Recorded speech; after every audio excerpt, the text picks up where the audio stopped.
Este, igualdad de condiciones que lo tienen que socializar, ¿sí? Para los que no tienen tecnología para hacerlo. Bueno, entonces decíamos que es necesario que empecemos primero por los postulados y vamos a arrancar por su postura filosófica, antropológica, ¿sí? Él tiene una idea del hombre a partir de la cual se va a edificar, digamos, toda su pedagogía. Para poder explicar cuál es la idea del hombre de Paulo Freire, en el texto que yo les dejé, el texto de Jesús Palacios, ¿sí? Jesús Palacios nos va a contar a Freire, ¿sí? Yo no les dejé en este caso el texto específico, o sea, el texto fuente, que sería el texto de Paulo Freire, lo saqué por cuestiones de tiempo, ¿sí? Lo que ustedes tienen es el de Palacios. Él, para explicarnos cuál es la posición de Freire frente al hombre, hace una diferenciación entre cómo es la manera de estar en el mundo del animal y cómo es la manera de estar en el mundo propia del hombre. Entonces, Paulo Freire va a plantear que la manera propia de estar en el mundo del animal es un estar inmerso en el mundo, una manera ahistórica, sin historia. Ahora les voy a explicar por qué.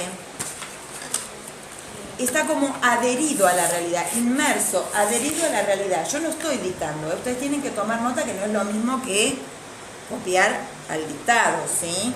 Ustedes escuchan, piensan que es lo más importante de lo que yo dije para ustedes y hacen anotaciones con abreviaturas y demás. No puede pensar su realidad. El animal no puede pensarse a sí mismo y no puede pensar su realidad. Si nosotros miramos un león, un puma o cualquier animal que se les ocurra, ¿sí? ¿Cómo se conduce? ¿Qué hace? ¿Cómo caza, por ejemplo, un león hoy? ¿Y cómo se conducía? ¿Cómo se mueve en el mundo? ¿Y cómo cazaba hace 200 o 300 o 500 años atrás? ¿Vamos a encontrar diferencias o vamos a encontrar lo mismo?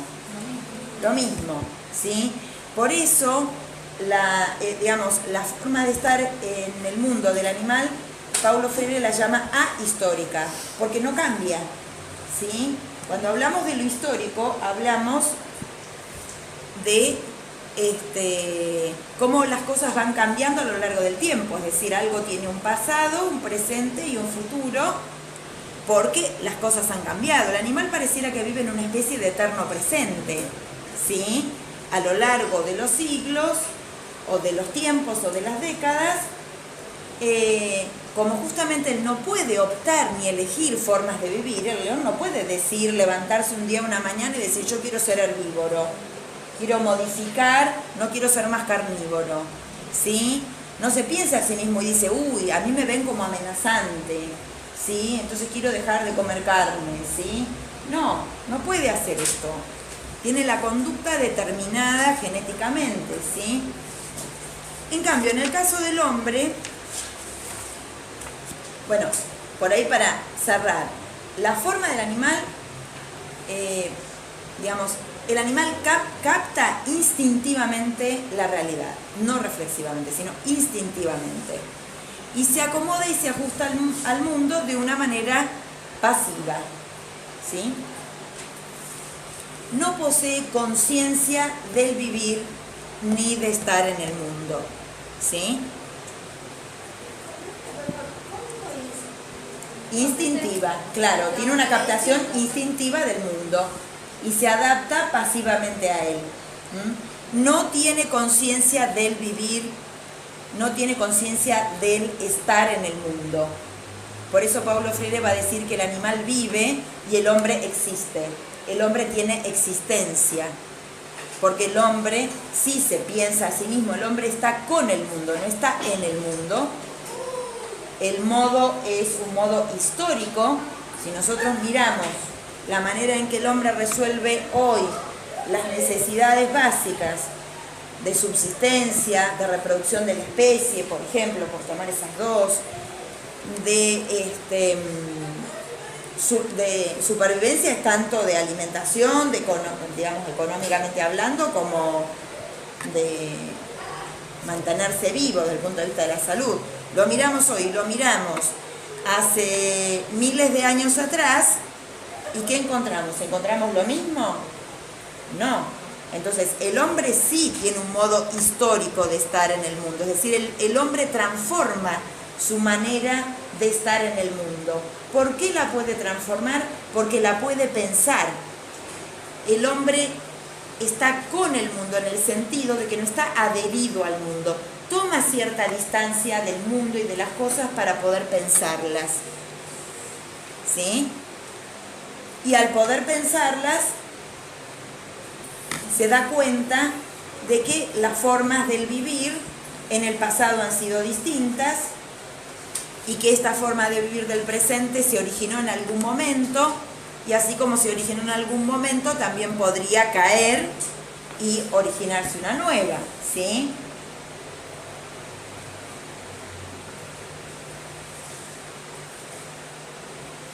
Entonces,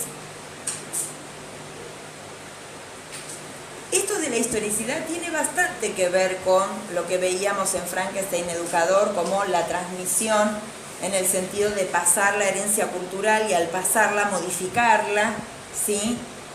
Y al mismo tiempo que se la modifica, se habilita al otro a que la siga modificando, ¿sí? Tiene que ver, ¿sí? Esto que plantea Paulo Freire tiene que ver directamente con lo que plantea Mériès en el texto de Frankenstein Educador respecto de esta manera saludable, ¿sí? Deseable de transmitir la cultura. ¿Recuerdan? ¿Sí? Bien. El hombre entonces tiene conciencia del mundo.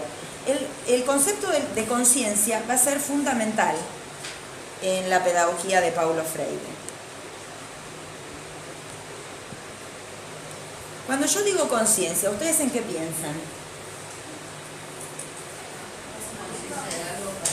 ¿Razonamiento? ¿Qué dicen? Conciencia de algo para poder transformarlo. Conocer algo y poder... ¿Conocer algo? Conocer y poder reflexionar y criticar sobre eso. Conocer, reflexionar, criticar, bien. Bien. Todo eso quiere decir conciencia, y es la conciencia que él está diciendo que es propia del hombre.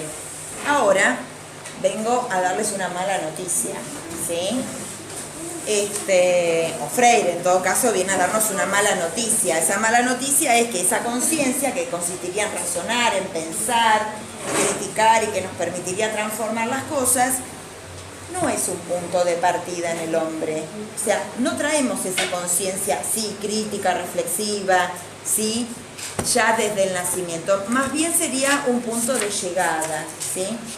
Que puede o no darse. O sea, esa conciencia crítica y reflexiva es una potencia, es una de nuestras potencialidades, es una posibilidad.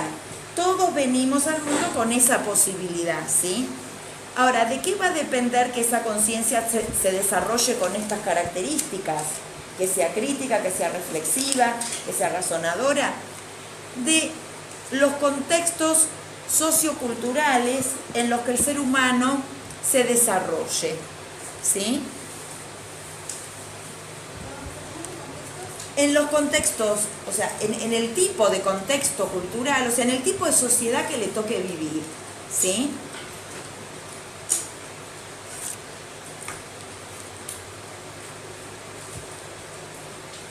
Entonces, como la conciencia, que se produzca este tipo de conciencia, depende de que el sujeto humano se desarrolle en un tipo particular de sociedad, ¿sí?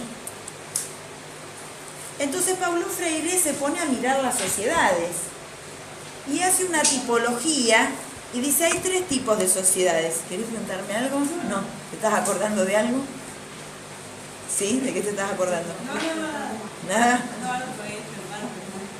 ¿Cómo? No, porque mi hermana me hace clase también de Freire, porque le gusta, pero no. Ah, ¿querés comentar algo? No, Cuando quieras comentar algo. Es como una estupidez de mi hermana y yo me acordé que A ver, pero dale, comparte, porque yo la veo que me mira y se ríe.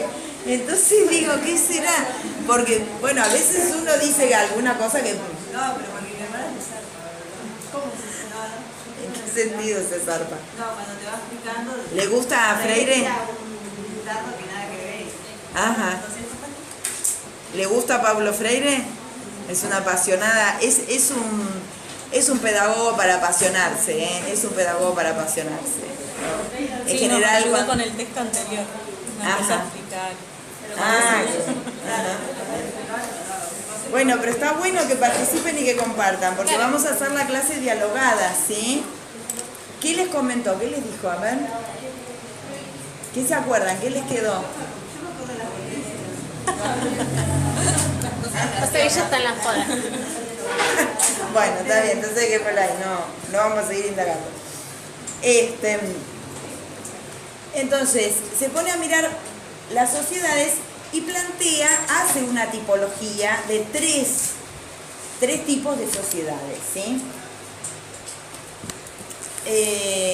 Que por supuesto, según el sujeto se desarrolle en cada una de estas, va a desarrollar un tipo de conciencia diferente, ¿sí? Solo en la tercera es donde el sujeto desarrollaría la conciencia crítica, ¿sí? Transformadora. Pero bueno, para poder lograrlo sería necesario que medie un proceso educativo que es el que él va a proponer, ¿sí? Profe, Sí. yo leí que tiene 3 tipos de sociedades, ¿no? La primera es cerrada. Sí. Y la segunda, o sea, ¿por qué primero es cerrada? Porque que esa no entendí. En realidad Porque no él es que sea decía- primero, porque hoy, o sea, él pone ejemplos históricos. Porque Sí. decía, se hacía referencia en Brasil cuando... La bueno, sociedad cuando- colonial, por ejemplo, es un ejemplo que pones, es la sociedad colonial. Sí. Y cuando él dice que llega a la segunda etapa en el... A ver, ¿nos escuchamos, chicas? y dice que, no sé, creo que había una dictadura, puede ser en Brasil o algo, que él se Sí. tuvo que exiliar a Chile. Sí, sí, sí, sí. Porque él estaba formando, él había como, había un grupo creo que de trabajadores, algo así, que eran analfabetos. Ujú. Y él aplicó ahí y él había visto que tuvo éxito. Entonces él quiso hacer en todo Brasil. Y Claro. entonces los políticos se habían dado cuenta que no podía haber una sociedad que piense. Y entonces él se exilió a Chile y ahí fue que tuvo éxito, ¿no? Porque ahí llegué yo que había leído. Pero Claro. no entendí por qué primero cerrada, porque en el sentido de que... A ver, ¿alguien le puede contestar a la compañera por qué es cerrada? ¿Por qué el tipo de sociedad que Paulo Freire llama cerrada es justamente cerrada? De lo que leyeron en el texto.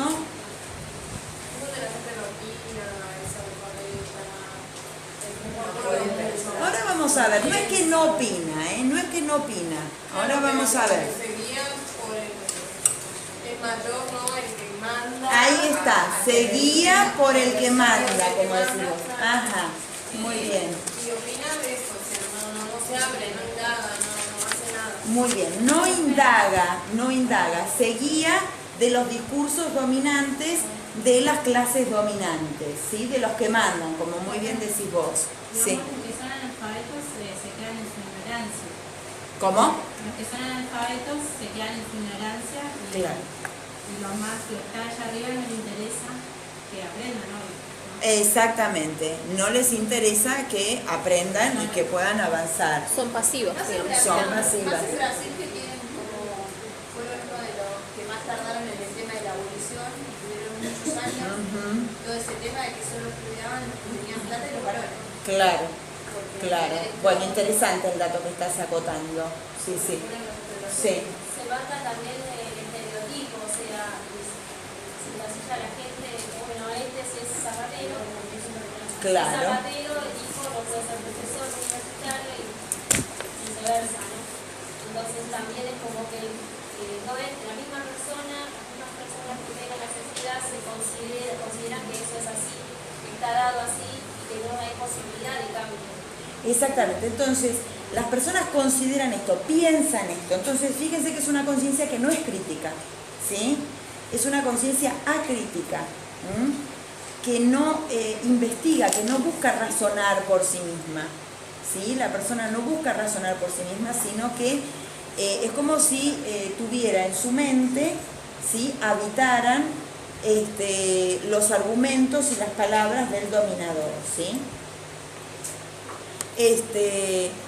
La sociedad cerrada, él pone ejemplos históricos, pero en realidad no es que primero la sociedad cerrada. Hoy podemos encontrar sociedades cerradas, ejemplos de sociedad cerrada en diferentes lugares del mundo, ¿sí? Lo que caracteriza centralmente a la sociedad cerrada es una polaridad social muy fuerte, ¿sí? Donde los poderosos dominan muy fuertemente, ¿sí? Tienen hegemonía, tienen lo que se llama, digamos, detentan la hegemonía del poder.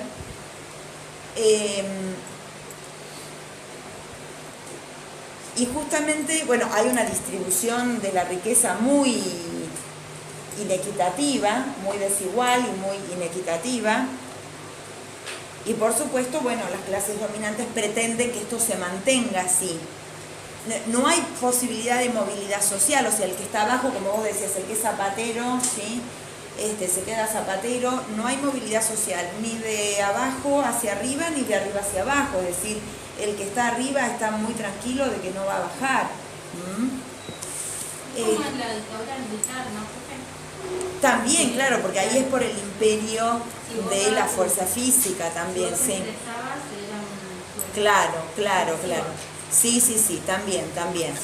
Pero lo que además caracteriza a esta sociedad cerrada son los altos índices de analfabetismo, ¿sí? Si nosotros lo pensamos en la historia de nuestro país, él pone el ejemplo de la sociedad colonial, entonces se encajaría perfecto para poder pensar, ¿sí? Bueno, la sociedad colonial era una sociedad establecida, digamos, desigual, con ciertas jerarquías sociales donde más o menos todos ocupaban un lugar del que no se salía, ¿sí? Y bueno, y no había escuelas. O sea, esta es una sociedad en la que la socialización, recuerdan que habíamos visto socialización, la socialización no se hace a través de la escuela. ¿A través de qué institución les parece a ustedes que se haría? La iglesia. Una iglesia, no estamos acá hablando de espiritualidad, estamos hablando acá de una iglesia, ¿sí?, que tiene vínculos muy fuertes con el poder político y que le presta servicios al poder político. Es decir, que a través de su discurso va a ayudar a ese poder político a controlar socialmente a las personas que están en los lugares más desfavorecidos y podrían generar conflicto justamente por ello, ¿sí? Entonces, hay una frase que caracteriza mucho eso, ¿la puedo decir? Dale.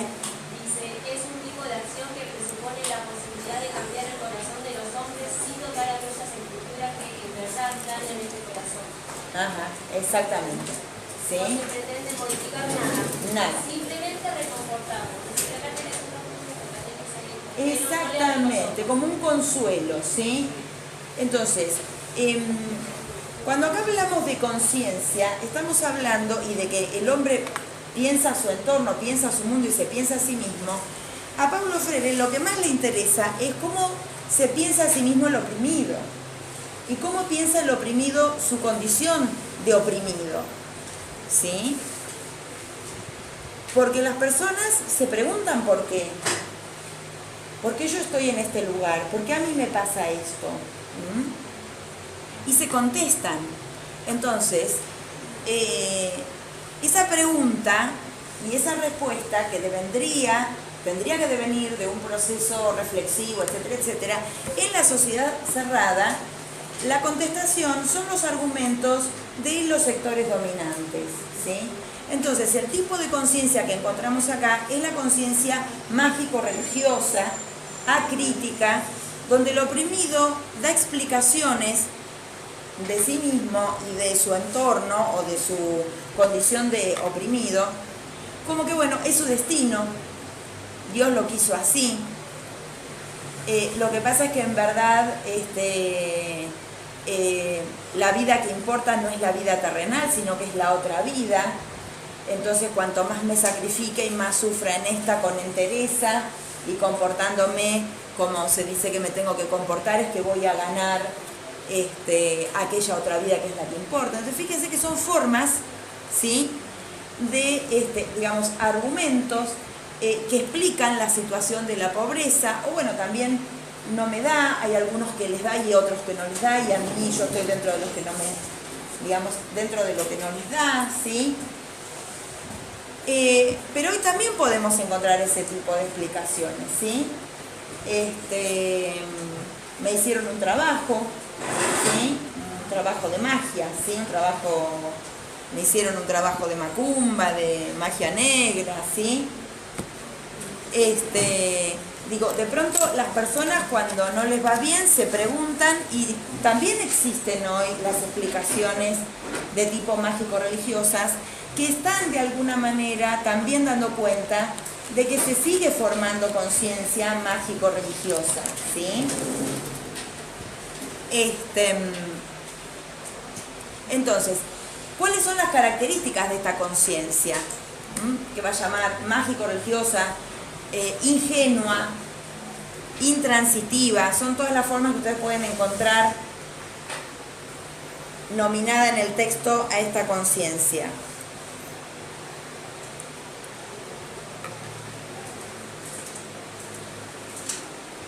Bueno, justamente es una conciencia no investigativa, no va a buscar las causas profundas de la situación de marginalidad y de opresión. Busca explicaciones mágicas.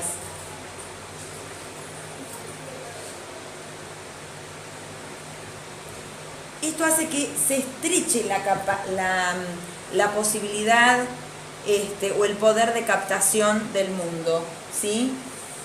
La capacidad de captar, de entender, de comprender el mundo es estrecha, rígida, supeditada a estos argumentos.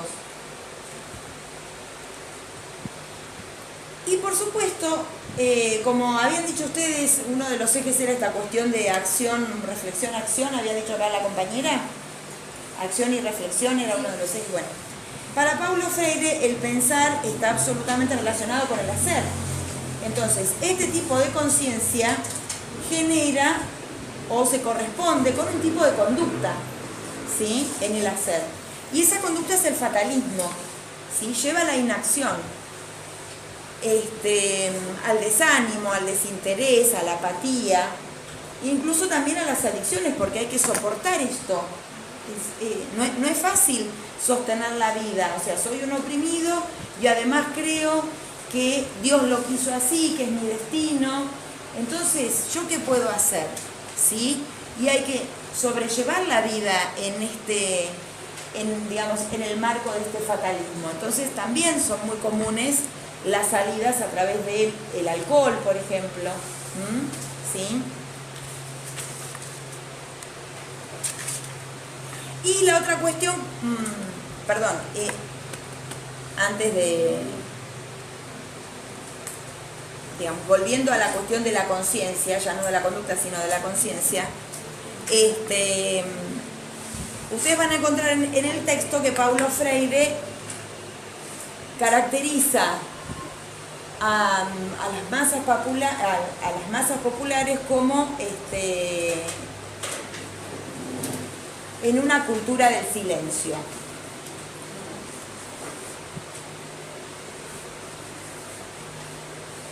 Cultura del silencio no significa en absoluto que los sectores populares sean mudos o que no hablen, ¿sí?, sino que tiene que ver con esto que decía la compañera acá. ¿Cómo es tu nombre? Victoria. Cuando los oprimidos hablan, la voz que aparece es la voz de los dominantes, la voz de los opresores, ¿sí? Lo que está silenciada es su propia voz. Pero ellos hablan y se dan explicaciones, y la voz que aparece es la voz de los sectores dominantes, de los opresores. ¿Se entiende esto? ¿Sí? Esta es una pregunta de final, ¿sí? ¿Qué quiere decir cultura del silencio? Sí. Tiene también que ver con el tema de una de las preguntas decía sobre la palabra, que no se dice, o sea, la palabra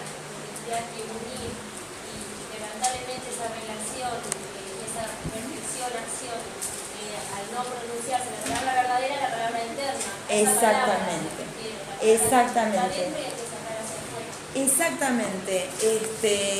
Es como si las personas en ese contexto, ¿sí? Lo que verdaderamente piensan lo negaran, ¿sí? Y lo negaran a tal punto que hasta lo desconocen. Por la necesidad de ser aceptados socialmente, de integrarse, de no sufrir los castigos y las represalias por ser distinto o por pensar distinto o por decir la propia palabra, por esto que vos decías, por ejemplo, en el caso de los golpes militares, es decir, hablar desde la propia voz tenía un costo directamente de vida, ¿sí? Corría peligro la vida. Y en este tipo de sociedades también, ¿sí? Las sociedades, digamos, cerradas, la represión es muy fuerte, y porque si no, no se logra tan fácilmente que las personas nieguen su propia voz y hasta la desconozcan, se desconectan de lo que ellas mismas creen o piensan. ¿Sí? Profesora, hay otro punto que es muy importante, que por ejemplo es lo de Zapatero y de... Sí. En una parte dicen que, por ejemplo, el profesor universitario tampoco puede concebir, en otra instancia, ¿no? Tampoco puede concebir, por lo que diga el resto de su clase social, que su hijo sea zapatero. Claro. O sea, hasta eso mismo está casado. No simplemente los Exactamente. oprimidos, no Sí, también sí, están sí. oprimidos. Sí, totalmente, Desde el totalmente. punto de vista de Sí, y esto que Paulo Freire plantea para los oprimidos vale para cualquiera, ¿sí? Porque en toda sociedad hay sentidos dominantes respecto, por ejemplo, acá somos todas mujeres, así que vamos a poner ejemplos que tienen que ver con nosotras, ¿sí? Sobre la belleza, ¿sí? Y sobre la mujer. Que hacen que de pronto se naturalice, ¿sí? Y que entonces alguien pueda... Miren, hay un estudio en México, yo lo colgué en mi Facebook, estaba muy bueno. Un estudio sobre la discriminación, una investigación sobre la discriminación que hicieron con niños, ¿no? Entonces ponen a los niños y le muestran un muñeco de negro o de color oscuro, ¿sí? Cuya piel, digamos, representaría, ¿sí? Un bebé de tez oscura, y un muñeco de tez blanca, ¿sí? Y le preguntan cuál les parece a ellos que es bueno. O sea, si hubiera uno bueno y uno malo, ¿cuál les parece a ellos que es bueno y cuál les parece que es malo? ¿Sí? Y todos dicen que el blanco es bueno y que el negro es malo. ¿Sí? Son niños. ¿De dónde sale esto? Es decir, hay toda una cantidad de discursos que se emiten, de mensajes que se emiten a través de los medios de comunicación, a través de la publicidad, a través de lo que se dice en las familias, en el barrio, ¿sí? El otro día estaban pasando todo lo del ébola y yo me enojé porque digo, pará, en un canal dijeron, sí, porque como siempre vienen primero que dijeron raza y ya me ponemos de la raza negra esta. Y yo digo, no, ¿cómo le pueden dar lugar a que alguien diga eso si hay contagiados un montón de gente? Y gente, o sea, todo el mundo se puede contagiar, ¿no? Claro. Y le echaban la culpa como que por culpa de ellos estaba el coste del ébola. Ay, Dios. Y yo digo, saquen eso y después digo, no, pero ¿qué canal era? ¿Qué sé yo? Me dice mi hermano. Porque al final, después me quedé pensando, digo, qué ignorante, porque no puedes decir hoy en día eso y que cualquiera lo escucha, y cualquier chico En lo realidad el escucha. problema es que eso no es ignorancia, eso es estar parado ideológicamente en un lugar. Sí, pero que No, si ojalá lo fuera transmiten, simplemente una cuestión de le dan igual a ignorancia. que lo transmitan en la tele, Claro. que lo escucha cualquiera. Sí. Ahora, fíjense, en este caso son niños, ¿sí? Y han naturalizado, ¿sí? Tienen como asociado y, digamos, intuitivamente, sin haberlo pasado por la reflexión, o sea, cómo condiciona la manera en que piensan el mundo y que responden frente a los otros, ¿no? Esto es, o sea, esta respuesta que los niños dan, ¿es de los niños? ¿O es de un exterior, ¿sí? Es de lo social, en donde en lo social encontramos los sentidos dominantes que emanan de los sectores dominantes tienen sus maneras de transmitir estos mensajes, ¿sí?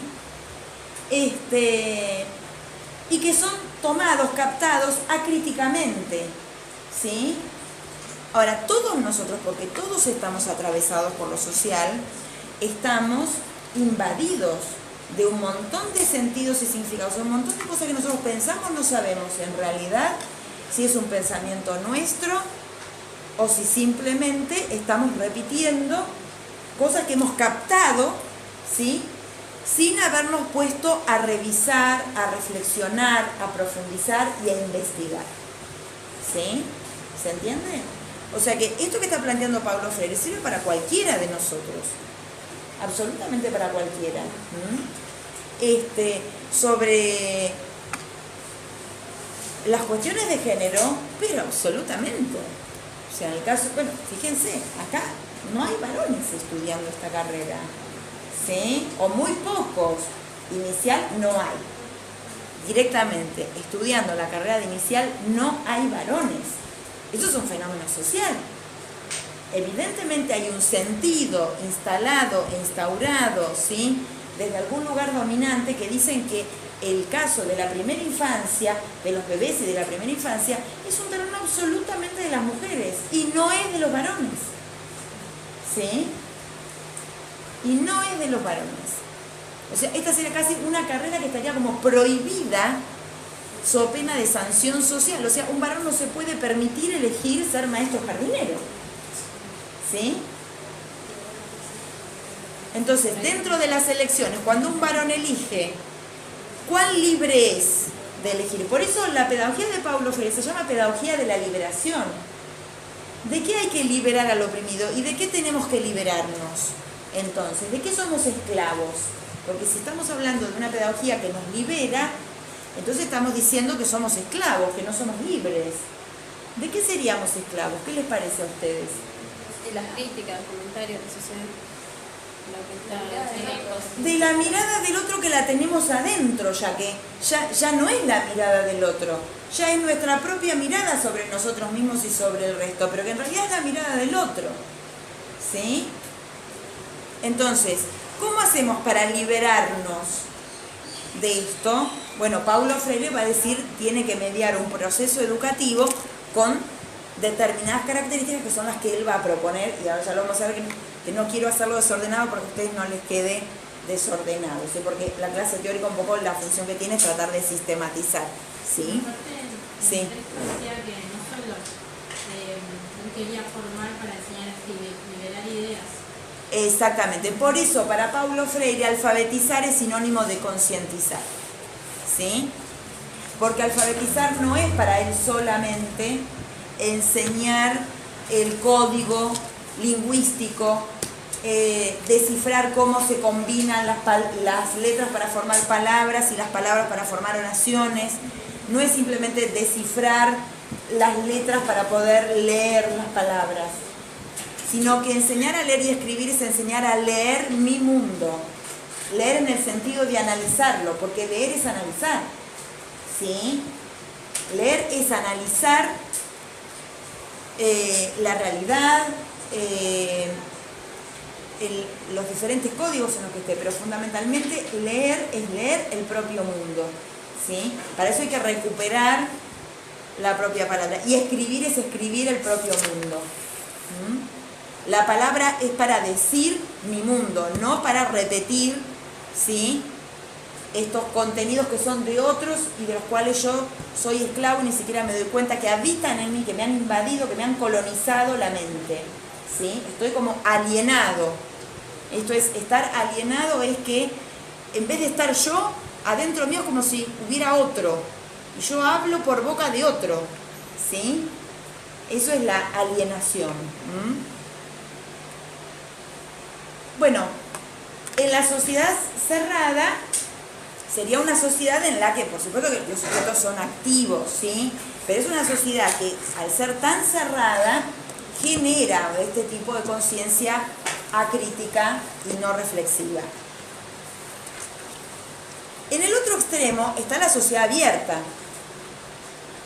Que la sociedad abierta no es una sociedad que exista en la realidad, es una utopía, ¿sí? Es un proyecto, es un sueño, un proyecto que Paulo Freire imagina, no solo, junto con otros, porque es un proyecto que se imagina y se piensa desde un lugar ideológico, ¿sí? Paulo Freire pertenece o comparte las ideas de la teoría de la dependencia respecto de América Latina, forma parte del movimiento de la teología de la liberación, de los curas tercermundistas, ¿sí? Forma parte de un cristianismo humanista, ¿sí? Y que hace la opción por los pobres, ¿sí? Entonces, la sociedad abierta es una sociedad que sería un proyecto, una utopía, ¿sí?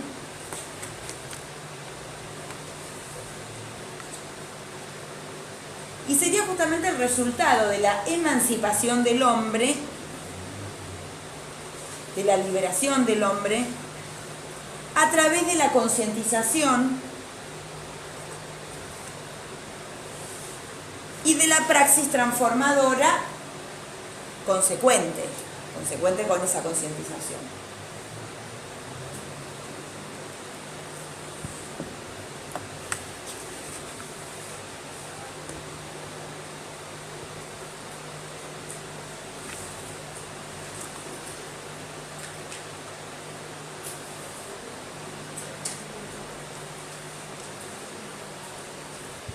Entre la sociedad cerrada y este proyecto, lo que hay es una transición.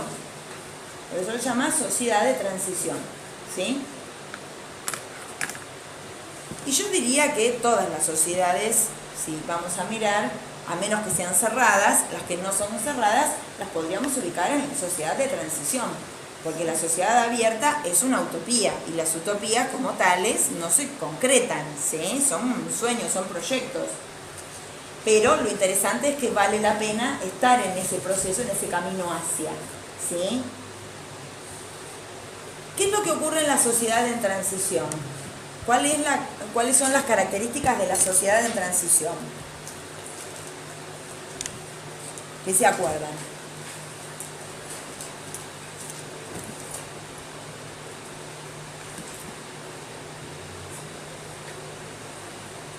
¿Se acuerdan algo? Ya por ahí es más complicada, ¿sí? Es una sociedad donde ya el poder que detentaban los dominantes ya no lo detentan de una manera tan hegemónica y tan fuerte. Ya hay un resquebrajamiento de este poder, ¿sí? No pisan tan fuerte, siguen siendo dominantes, pero no pisan tan fuerte, ¿sí?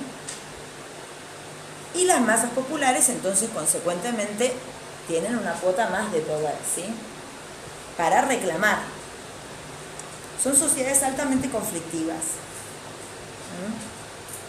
de mucha movilización, sobre todo, bueno, si lo vemos en el caso argentino, que es un caso bastante particular en el mundo entero, de mucha movilización, porque no en todos los países hay la movilización que hay en Argentina, en el sentido de ganar las calles, los espacios públicos, ¿sí?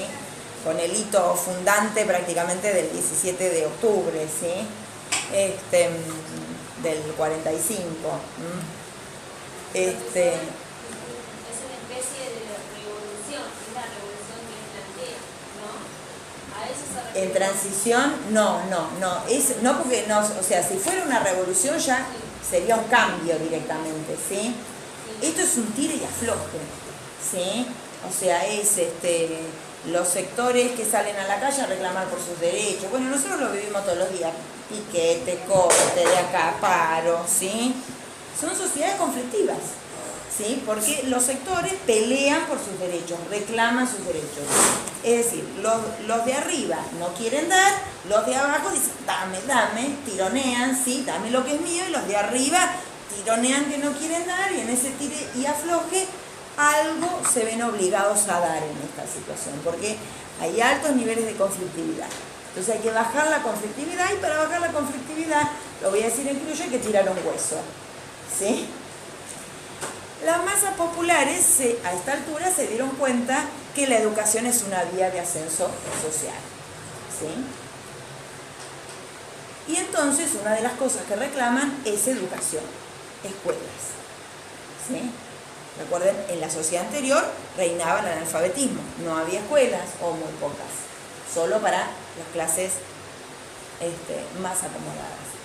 Entonces, los sectores populares empiezan a reclamar por más cobertura, por más escuelas. Dicen, bueno, aunque yo lo logre, por lo menos que mis hijos lo logren, ¿sí?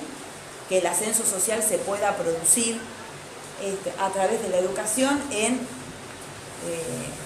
mis hijos, ¿sí?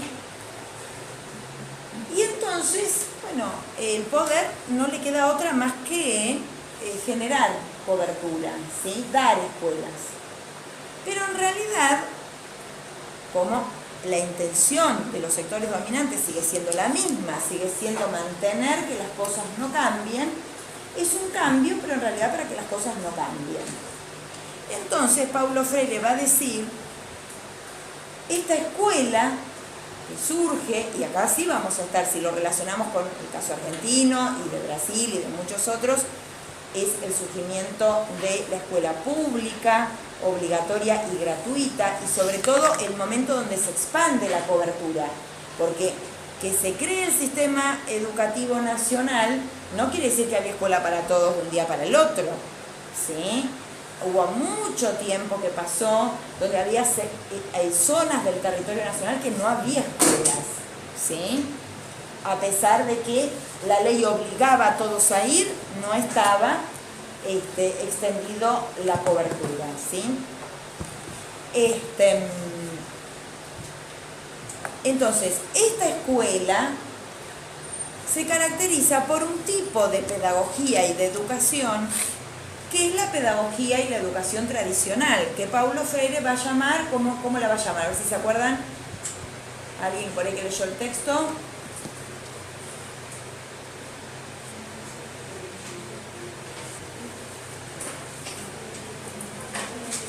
¿Se acuerdan? Bancaria. La educación bancaria, porque considera al otro como una especie de banco donde se depositan los conocimientos.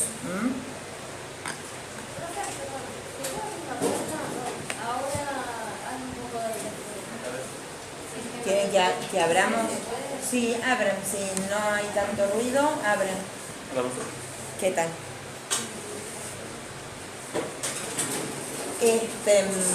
Lo que esta escuela va a producir entonces es invasión cultural, ¿sí? Se deja entrar a los sectores desfavorecidos o a los hijos de los sectores desfavorecidos a la escuela, pero nuevamente, ¿sí?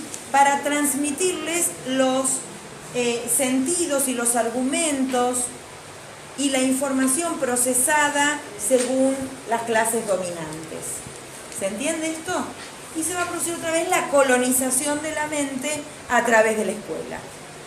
Por eso Paulo Freire trabaja afuera de la escuela, ¿sí? Porque él es muy crítico de esta escuela. ¿Se entiende ahora por qué? Sí, él es absolutamente crítico de esta escuela. Claro, en realidad crean un lugar para seguir haciendo lo mismo y con más fuerza todavía. Exactamente, ¿sí? Entonces, y ahora están todos obligados a pasar, con lo cual más incidencia todavía hay, o hay una fuerte incidencia sobre el moldeamiento de esta conciencia, ¿sí? Bueno, tanto en la sociedad cerrada como en esta, estamos hablando de un moldeamiento de la conciencia. ¿A qué les hace acordar de los conceptos que vimos en la unidad 1? Fabricación, exactamente, ¿sí? Les voy marcando también para que vean cómo todos los temas del programa se relacionan.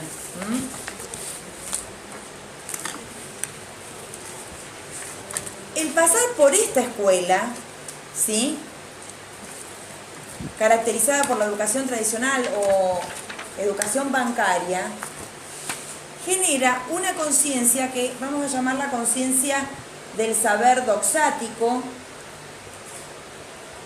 o del conocer doxático o conciencia académico-escolar.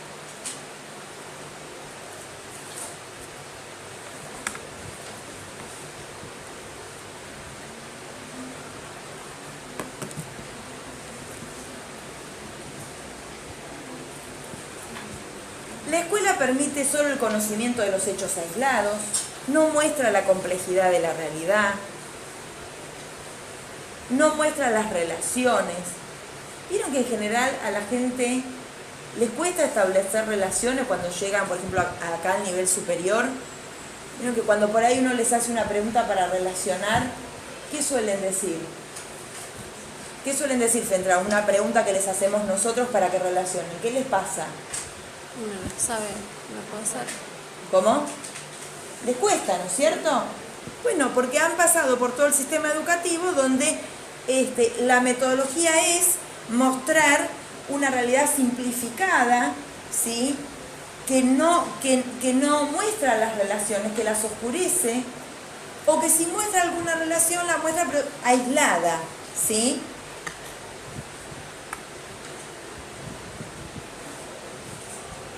Caso típico de esto, el 25 de mayo, famoso 25 de mayo, ¿sí? Cómo se enseñaba, sobre todo en el marco de la pedagogía tradicional, y que todavía hay resabios, ¿sí? Pero bueno, vamos a tomar el caso de la pedagogía tradicional, es decir, bueno, esta historia mítica, un cuentito construido casi artificialmente, que muy poco tiene que ver con los hechos históricos, ¿sí? De la plaza, el pueblo, los paragüitas y el pueblo quiere saber, y la negrita que vende pastelitos y el negrito que vende velas, ¿sí? Y se menciona, sí, que algo tenía que ver con Fernando VII, una relación, pero una relación como aislada, arbitraria, que no se explica bien qué ni por qué, ¿sí? Por supuesto, nada de mostrar las internas que había dentro, por qué Moreno termina en el agua, por qué San Martín termina como termina, o sea, solo el cruce de los Andes, pero después no se cuenta, o si se cuenta que murió más pobre que las ratas, no se explica por qué, ¿sí?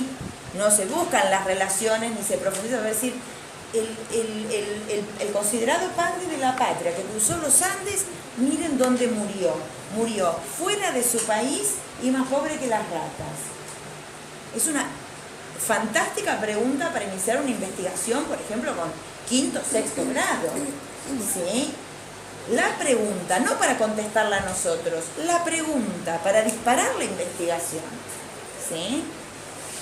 Entonces, la escuela no mostraba, yo voy a hablar en tiempo pasado para no herir susceptibilidades, porque yo confío que ustedes habrán ido ya a otra escuela donde les habrán contado. Frenchi Beruti, yo tengo una imagen adentro de mi cabeza que no me la puedo sacar, porque Frenchi Beruti repartiendo cintitas, a mí me quedó una imagen del relato que era salticando, estos dos salticando con una canastita repartiendo cintitas, cuando en realidad eran activistas, eran fuerzas de choque, ¿sí? Y las cintas eran para ver a quién bajábamos. No sea cosa que bajemos a uno de los nuestros, ¿sí? Para eso eran las cintas, para diferenciar a lo nuestro de los otros, a ver a quién bajábamos y a quién no bajábamos, ¿sí? Y era esto de las cintitas, ¿no? Como si fuera, bueno, necesitamos algo que nos identifique, y a mí me quedó esa imagen de Frenchi Beruti salticando, no sé por qué a mí me quedó como que iban saltando entre medio de la gente, ¿no? Estilo Caperucita Roja con una canastita, y así me quedó a mí de mi infancia, ¿no? Sí. Yo siempre que estudié historia me sale que se pregunten todo, porque y no preguntarse en qué año sucedió, sucedió la Revolución de Mayo, mira, no, esa pregunta no, pero ¿por qué? ¿Cómo? Y todo eso, te preguntas y te vas, te trasladás a otras cosas que te llevan, y es bueno, entonces esto después te queda para. Y encima, además, tenés que buscar, a mí me pasa, que no me guío por un solo autor, me guío por diferentes, y ahí tenés diferentes contenidos. Bueno, voy a tomar esto que la compañera dice. ¿Cómo es tu nombre? Vanessa. Vanessa. Esto que dice Vanessa. Hay diferentes versiones, ¿sí? Esta escuela bancaria, esta escuela tradicional, ¿sí? Genera la ilusión de neutralidad, de que hay una sola versión, ¿sí? De que la escuela transmite la verdad, de que no estamos parados en un lugar ideológico y que estamos dando una de esas versiones y que hay otras que podríamos ir a buscarlas pero que no vamos a buscarlas, ¿sí? Como el catolicismo, ¿no? O sea, el que dicen que la Biblia, lo que está escrito ahí Claro. es la verdad y la otra es mentira, que ahí Jesús está. no tenía Es un mujer. muy buen ejemplo, claro, exactamente, claro. Todos claro. los libros que mostraba otra historia lo quemaban porque no puede haber otra historia. Exactamente, sí, sí. Y todavía hoy hay grupos religiosos que se esfuerzan, o sea, hay sectores, por ejemplo, que son como más ecuménicos, que tratan de, bueno, que reconocen a las otras religiones pero hay otras que son muy cerradas y que desconocen también, sí, absolutamente las otras. Dicen, la verdad es esta, los otros no. Si vos seguís a los otros, estás con el demonio, ¿no? Estás con el demonio. Sí, que se usa bastante esa palabra últimamente. Pero está bueno esto que dice Vanessa para traernos a esta otra característica, que es generar la ilusión de neutralidad. ¿Sí? Cuando en realidad, al educar, no se puede ser neutral, ¿sí? Lo que uno puede hacer es con honestidad decir dónde uno está parado, ¿sí? Lo posible es decir, yo estoy parado acá y tratar de ver todo, digamos, el abanico, ¿sí? Las diferentes posturas. Bueno, la conquista, el descubrimiento de América, ya la palabra que sea descubrimiento de América, ya está marcando el lugar ideológico en el que yo me paro. Si yo digo, vamos a estudiar el descubrimiento de América, ya estoy parada en un lugar ideológico, ¿sí? Es decir, ya estoy parada en un etnocentrismo cultural occidental, europeo, ¿sí? Donde lo que importa es Occidente y es Europa, y lo que no descubrió Occidente no existía. Si yo digo que es el descubrimiento, si ya existía, ¿sí? Entonces, si yo cuando lo enseño como descubrimiento, estoy parada ya en un lugar ideológico, pero además no lo estoy diciendo, ¿sí? Y oscurece también que la pedagogía le presta servicios al poder político, ¿sí? Está oscureciendo que la pedagogía y la educación son un acto político y no se puede desvincular de ello, porque estamos en la transmisión de la cultura. Acto político si los hay, no de política partidaria, no estamos hablando acá de política partidaria, sino de el acto político de distribuir la herencia y la cultura a todos, ¿sí?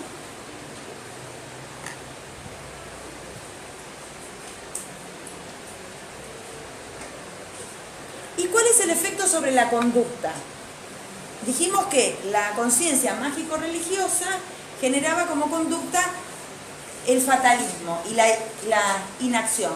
No vale la pena hacer nada, ¿sí? En este caso, el pasar por esta escuela, yo no voy a decir por la escuela, voy a decir por esta escuela, porque la escuela puede ser otra cosa, ¿sí? Y de eso se trata, de lo que venimos trabajando y luchando hace tantos años para que sea otra cosa. Genera en el oprimido el deseo de ser opresor, ¿sí? Cambiar de lugar. Y como hay dos lugares, oprimido u opresor, genera el deseo de ser opresor, ¿sí?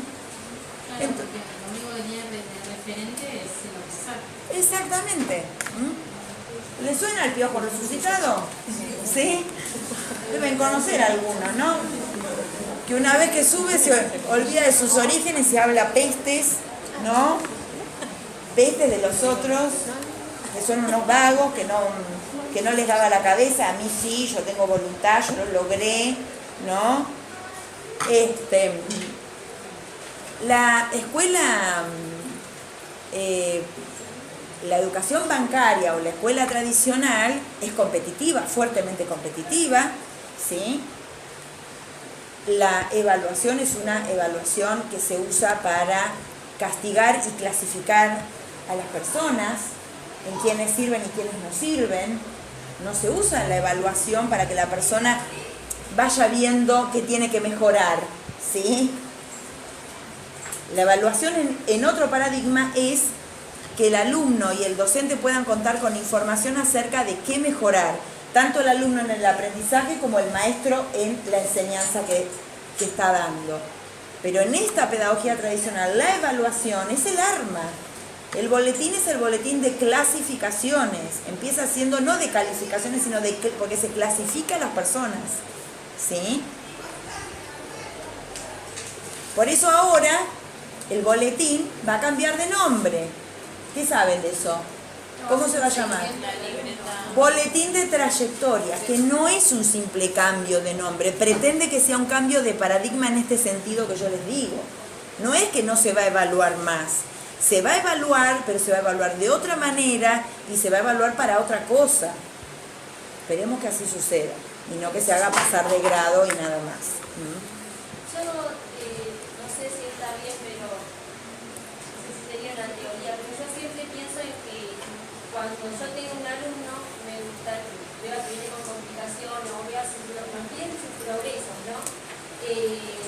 A veces los progresos tenés que verlos de acuerdo a cómo viene dando también su trayectoria, su paso en la Eso es su escuela. trayectoria. No solamente, no, bueno, a ver, este año, bueno, a ver, lograste el objetivo, bueno, ya está, o no lo lograste, listo. No, me parece que no es ese el tema, sino más bien es, bueno, a ver, la vez pasada no podías con esto y aquello y lo otro venías atrasado, y ahora mira... Esto que dice Vanessa es la trayectoria, ¿sí?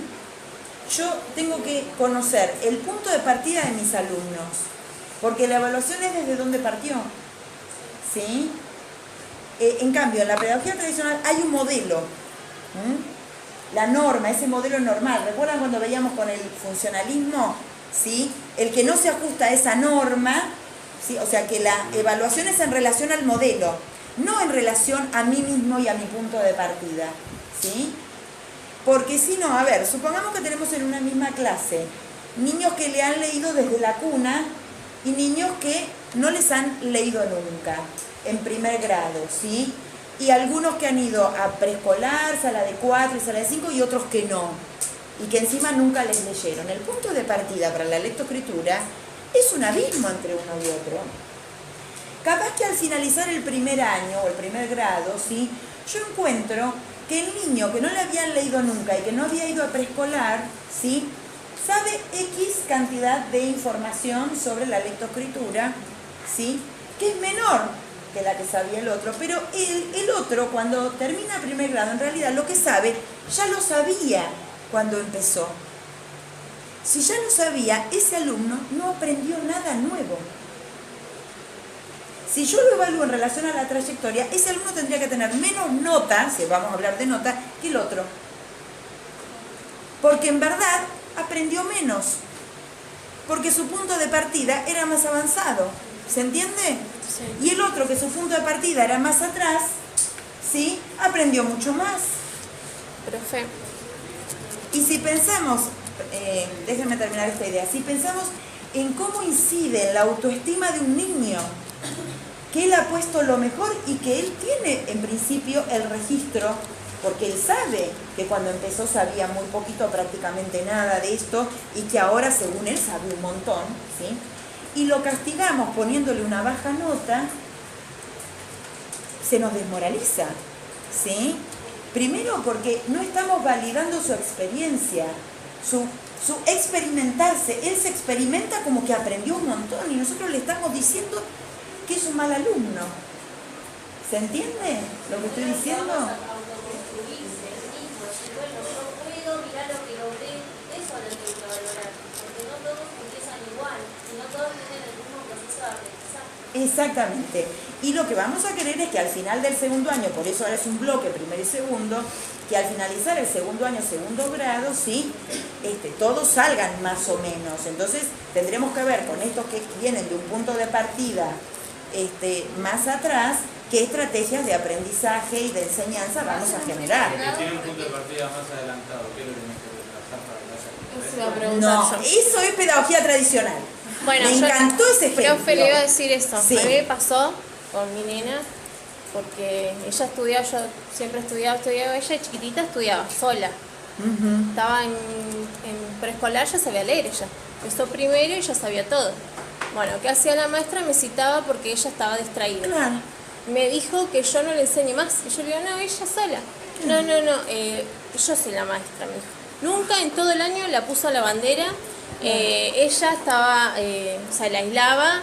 Y si no, yo le decía, bueno, no sé, que busque una solución. Y la marcó todo el año. Al otro año no la saludaba. Y ella decía, profe, no va así. Porque le rompía la clase. Y yo, a mí me dolía en el alma porque ella me decía... La clase de pedagogía no la ponía en la tradicional bandera. Me decía, mami, la puso a ella que ella no sabe. Esperen porque quiero tomar esto porque Y si la no... maestra le dijo a Sí. Román también. O sea, eran amigas y le dijo, Gastón me destruye la clase. Claro, le destruye la Opina clase. lo que no tiene que opinar. Pero la clase de La qué descolocaba, sí, pedagogía. la descolocaba. La clase desde qué modelo de pedagogía, desde la pedagogía tradicional, donde es tanto un problema el que no logra ir al ritmo, ¿sí? Como el que está por encima del ritmo, ¿sí? El que no logra ajustarse al modelo, como el que ya sobrepasó el modelo. Sale el molde, está. Exacto. Entonces, esto que vos decís es pedagogía tradicional. Pedirle al chico que desacelere, que niegue lo que sabe, ¿sí? Y que Sí. vaya el tiempo de otros. Y se aburren ellos. Hoy hay reglamentación, la 174/12, en la 174/12, que es una resolución del Consejo Federal de Educación, es de el 2012, lo dice ya, /12, ¿sí? Que ahí está prácticamente todo, ¿sí? Plantea... Está bien, sí, sí. China, no sabía que viste. Esperá que termino esto y ya te doy lugar, ¿sí? Plantea cómo favorecer las trayectorias, ¿sí? Entonces dice que dentro de lo que son los grados, ¿sí? Podemos jugar con los agrupamientos, hacer nuevos agrupamientos, ¿sí? Entonces supongamos, yo estoy trabajando en primer grado, ¿sí? Y también esta idea de trabajar con otros docentes, por eso ustedes van a ir a hacer las prácticas siempre, residencias, prácticas, observaciones, todo en pareja pedagógica, ¿sí? Porque también este es otro paradigma. Pedagogía tradicional es el maestro solito frente a todo el grupo. Acá compartimos las responsabilidades. El aprendizaje del alumno de primer grado es una responsabilidad de toda la escuela número 3. Supongamos que sea la escuela número 3, es responsabilidad de toda la escuela número 3. Entonces, ¿Sí? ¿en las escuelas se está trabajando así con pareja pedagógica? Recién salió la reglamentación. Todavía no. Y a ver, que salga la reglamentación no significa que vaya a suceder, además. Esperen, déjenme terminar lo que yo quería decir respecto de los agrupamientos para plantear esto de los diferentes ritmos, ¿sí? Esto de los diferentes, o sea, si yo estoy trabajando en primer grado y tengo una maestra en segundo, ¿sí? Y yo tengo niños que están en determinado nivel, ¿sí? Que ya sería como de segundo, yo puedo trabajar con ella y armar un proyecto en el que 2-3 veces a la semana, por ejemplo, ¿sí?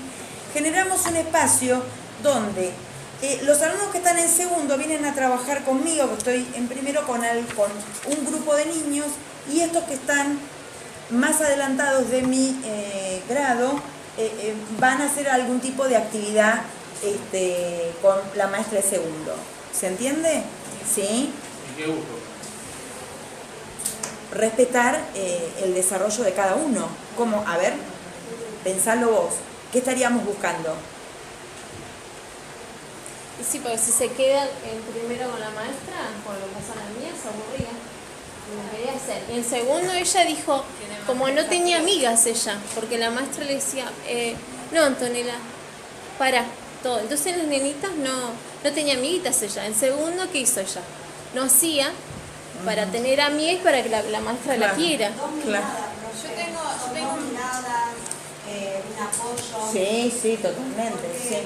yo conozco, digamos, conozco un secundario en Fines, digamos, todos sabemos Sí. que son los Fines, ¿no?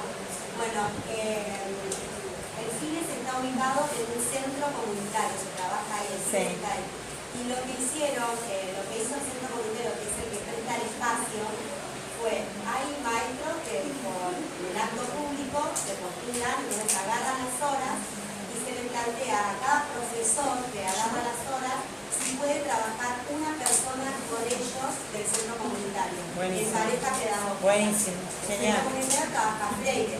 Claro. Entonces el centro comunitario le paga al educador. Hay profesores que se copan y que dan una parte de su sueldo para compartirlo con su pareja pedagógica, porque les gusta la idea, Claro. porque están de acuerdo. Hay otros profesores Que no quieren, claro. Entonces ahí se hace cargo el centro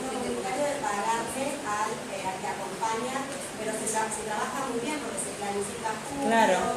Sí, Ya sí, no sí. se hace. Por Sí. eso preguntaba si ya se hace. Lo de pareja pedagógica es la resolución 81/13. Te contesté /13. 2013 la resolución. ¿Sí? Son de distintos grados nada más, porque yo tengo mellizos y van uno a cada quinto. Y siempre hacen actividades juntos. Y Meina me dice que por ahí mezclan los grupos del grado de él con los grupos de nenes del grado del otro grado, como que para trabajar hacia alguna actividad de social. Claro. O sea, con las diferentes secciones, pero Claro, del mismo grado. Del mismo grado, por eso No, es que justamente la normativa está tendiendo a flexibilizar para que los maestros puedan inventar, ¿sí?, nuevos agrupamientos, ¿sí?, en función de las necesidades. Aparte hay que ser críticos, a veces juntarte con otro, hay maestros que son más didácticos que otros y hay maestros que tienen... Me encantó esto que vos decís, Sí, claro, hay que ser sí, didácticos por y saber supuesto. pararte y decir, che, a vos esto te sale mejor. A veces con los grados chiquitos hay maestros que no juegan y hay maestros que se envían jugando. Exactamente, sí, Entonces, sí, sí. No puede ser, claro. Sí, sí, sí. Es muy importante ver qué maestro, o sea, el perfil del maestro para cada uno de los grados. Sí. En el colegio donde trabajo lo que hicieron fue justamente del año pasado a movieron los grupos, o sea, los mezclaron. Entonces, por un lado, por lo que escuchaba de las clases, es que separaban un poco de lo que sea, a los que quizás así un poco más de barullo y los como que en realidad también probaban a ver cómo se probaba con otros compañeros. A mí igual me dan pena, porque los veo pasar a los nenes de segundo grado o de tercero y vienen hablando en las escaleras y bueno, chao, y se despiden. El primer día de clase fue feo porque se iba cada uno y no entendían nada. Claro. Pero bueno, prueban así de esa manera. Sí, lo que más importa es la cuestión de lo pedagógico, ¿sí? Que sí, después si lo usan para lo conductual, para decir, bueno, ya es otra cuestión, ¿no? Pero bueno,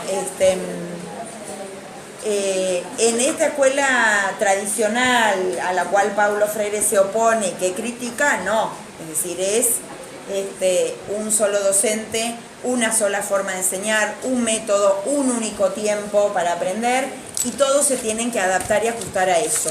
Tanto el que va más rápido como el que va más lento, el que tiene conocimientos previos como el que tiene menos, el que tiene más o el que tiene menos, todos deberían adaptarse a ese modelo o ese alumno teórico de primero, alumno teórico de segundo, alumno teórico de tercero, que tendría teóricamente determinado rendimiento escolar, ¿sí? Profesora, y el punto de llegar al chico que es sentado en su silla, en su mesa, ¿eso la también o está bien Sí, que haga? no, bueno, por eso ustedes ya van a trabajar en una escuela que tiene una normativa que flexibiliza mucho, ¿sí?, y que ayuda a que puedan jugar, planificar, diseñar, inventar, ¿sí? Por eso ustedes también acá van a tener muchas salidas, porque hay una idea de que el aprendizaje no es solamente en el aula, ¿sí?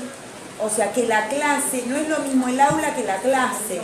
La clase se puede producir adentro del aula o se puede producir afuera del aula, en muchos otros espacios, ¿sí? Incluso también si uno tiene un grupo que es conflictivo, que le cuesta concentrarse y ve que de pronto trabajando afuera, ¿sí?, trabajan mejor, o sea, toda la normativa hoy tiende a flexibilizar para que el maestro pueda encontrar, en función de las características de sus alumnos, la manera más cómoda para que el niño pueda concentrarse y pueda aprender. No significa decir, esto va a ser pelota andando, ¿sí? Hacemos cualquiera. No, pero a ver, si yo tengo un grupo de niños, donde tengo una buena parte de esos niños que son cartoneros, que viven en la villa, donde viven más en la calle que en su casa, porque la casa es una casilla muy chiquita.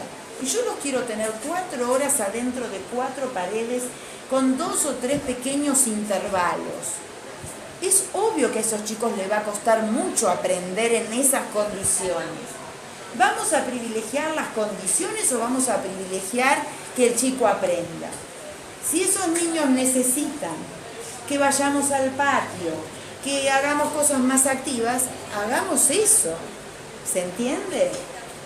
No está primero la estructura de la escuela, está primero el niño, y la estructura de la escuela tiene que estar al servicio del aprendizaje del niño.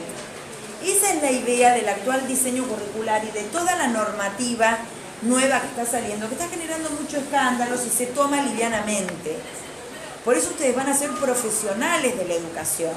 Dejen que hablen, cualquiera va a decir cualquier cosa, o sea, esto va a ser un viva la pepa, los van a hacer pasar sin saber. Ustedes tienen que entender los fundamentos de por qué, ¿sí? El boletín se va a llamar de trayectorias, se va camino a que la repitencia no va a ser la estrategia cuando un chico no aprende, ¿sí? Sino que pasará al grado siguiente, pero eso no significa que no se va a hacer nada. Déjenlo que hablen por boca de jarro. Nosotros acá vamos a estudiar bien la normativa, qué dice, qué nos pide que tenemos que hacer. Claro que ustedes van a ir a la escuela y se van a encontrar con maestros que no quieren mover la cola de la silla, obviamente, para no usar una expresión más grosera, ¿sí? Por supuesto que van a encontrar eso, gente que no quiere el cambio, ¿sí? Porque además de esto, de que el oprimido quiere ser opresor, este tipo de educación genera que no se acepten los desafíos frente a los cambios.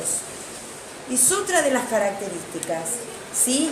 Cambiar implica desafíos, implica dejar lo cómodo, lo conocido y lanzarme. Entonces, forma parte de esto mismo, ¿sí?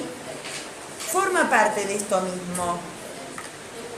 Mata la creatividad, mata la capacidad de responder a los desafíos de la realidad. Entonces, cuando ustedes encuentren maestros que no quieren cambiar, que se resisten, ¿sí? Porque se resisten, ¿no? Aquel maestro que diga, no, mira, yo pienso tal cosa y tiene un fundamento y leyó y analizó y dice, pero yo pienso otra cosa. Eso es diferente, ahí es alguien a quien respetar, por supuesto.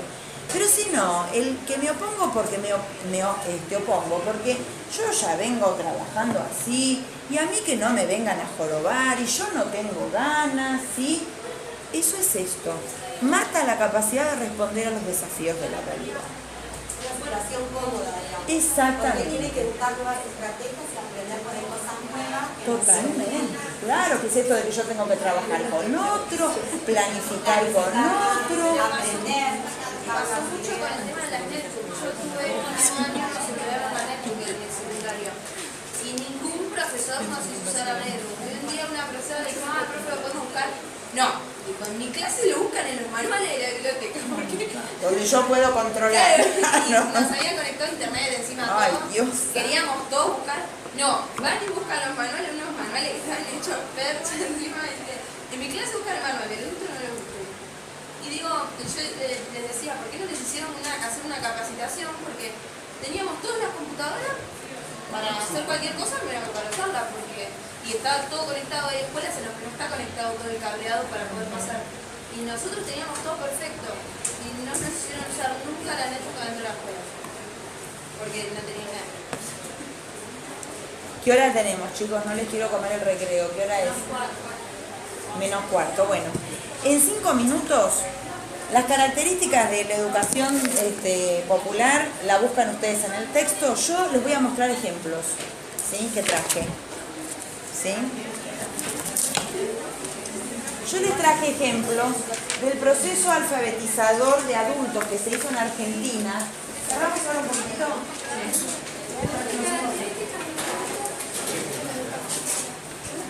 La educación liberadora, educación problematizadora, son todas formas de llamar a la educación de Paulo Freire, ¿sí? En Argentina, y para que vean que las cosas están relacionadas ideológicamente, ¿sí? El primer proceso de alfabetización de adultos que se hace, y se hace desde el modelo de Paulo Freire, se hizo en 1973 en el gobierno de Cámpora. Se hizo en un lugar en Neuquén, en un pueblito en Neuquén que se llamó Villa Obrera, ¿sí? Y se llamó, este programa se llamó CREAR, que quiere decir Campaña de Reactivación Educativa del Adulto para la Reconstrucción. Esto es una reedición del manual, digamos, con el que trabajaba el coordinador del grupo, ¿sí? En homenaje a que se cumplieron el año pasado, del 73 al 2013, saquen ustedes la cuenta, es número redondo, pero no me sale la cuenta. como 50 años, 60 años, del 73, 30, 40 años me parece, ¿no? 40 años de la experiencia, reeditaron en el Ministerio de Nación, reeditaron el material, ¿sí? 40. Era para 2013. Era para adultos, sí. Lo que les voy a contar es todo siguiendo el método de Freire. O sea que les voy a contar... ¿Gobierno de Cámpora? Sí, gobierno de Cámpora. Lo que les voy a contar es siguiendo todo el método de Freire, ¿sí?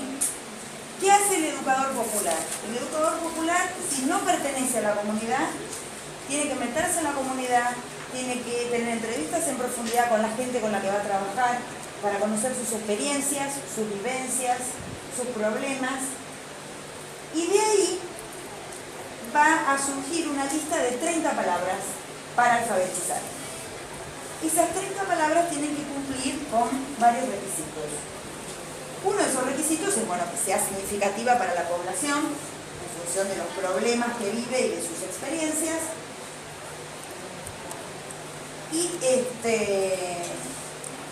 Y el otro requisito es que tiene que tener riqueza fonética que permita trabajar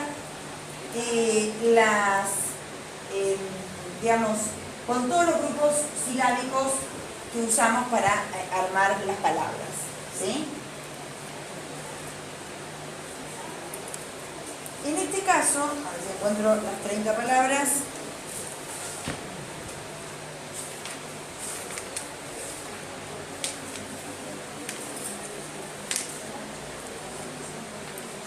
Bueno, teníamos yerba, mate, no lo encuentro ahora.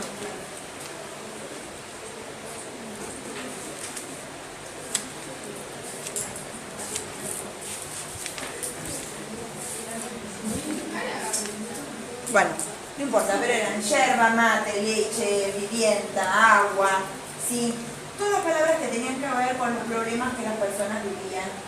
Entonces, como para Paulo Freire va a trabajar simultáneamente los objetivos de alfabetización junto con los de concientización, entonces comienza la reflexión desde el mismo momento en que empieza con la alfabetización. O sea, que no espera que las personas estén alfabetizadas para empezar a leer y analizar, sino que va a poner en el código de las imágenes, acá está la lista de palabras.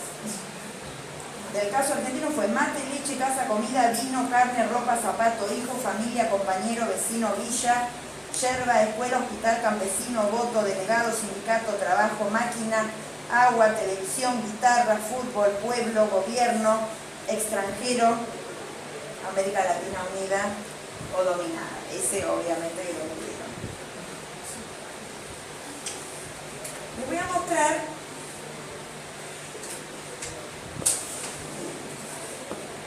para empezar la discusión, porque acá no se trata de que el que coordina baja línea y concientiza al otro, pero estaríamos otra vez en la educación bancaria que emite comunicados al que no sabe, ¿sí?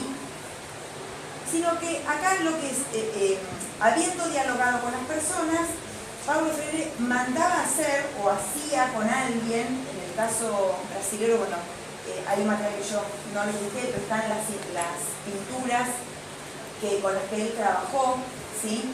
Y estas se crearon a propósito para esta experiencia, ¿sí? La palabra es yerba, pero ustedes ven acá un paquete de yerba y nada más, como ocurre con los alfabetos que están. ¿Qué ven acá? Díganme qué ven en esta imagen. Una situación Alimentándose de yerba.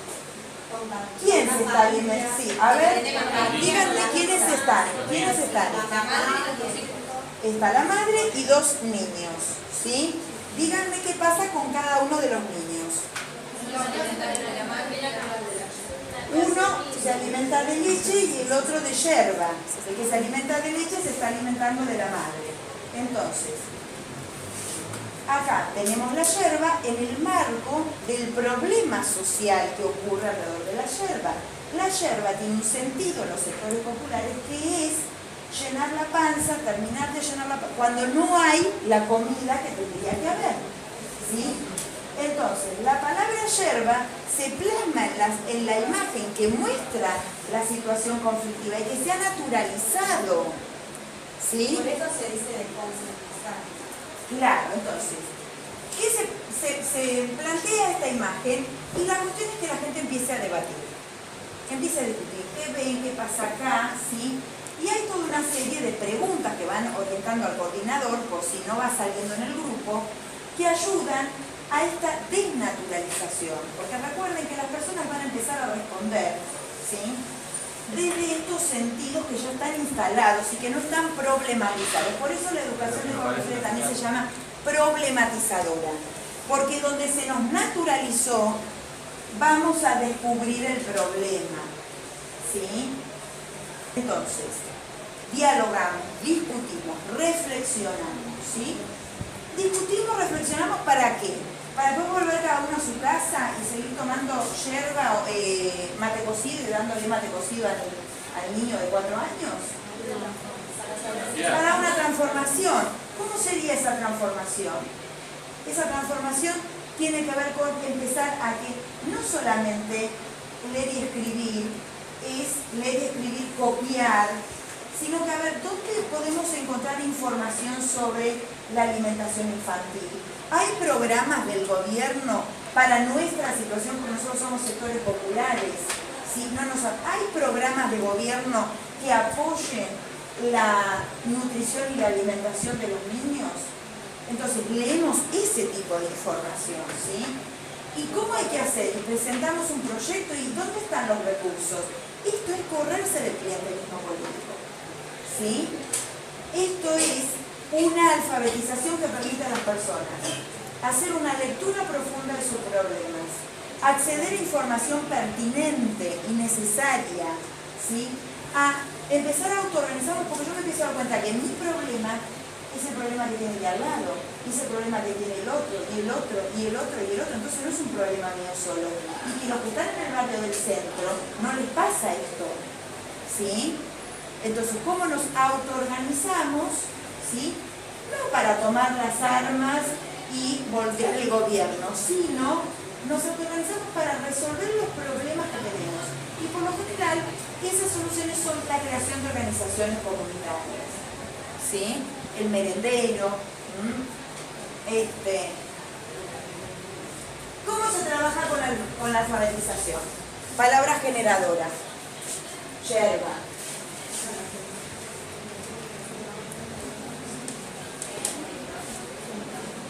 Se separa en sílabas.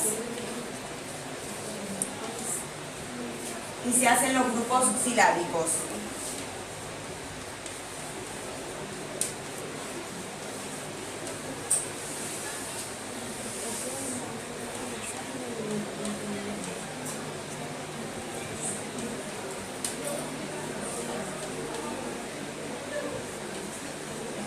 En este caso elegimos una complicada. También se trabaja con las invertidas. Ad, ed, id, o, en el caso de que las hubiera, ¿sí? Y por combinación se empiezan a formar nuevas palabras, ¿sí? El sonido, no como, digamos, El grupo silábico. Ba, be, bi, bo, bu. pero a la hora de pronunciar, ¿cómo lo No, como grupo silábico, ¿sí? Y lo que empieza a aparecer es que si yo combino los grupos silábicos, vamos a suponer mate,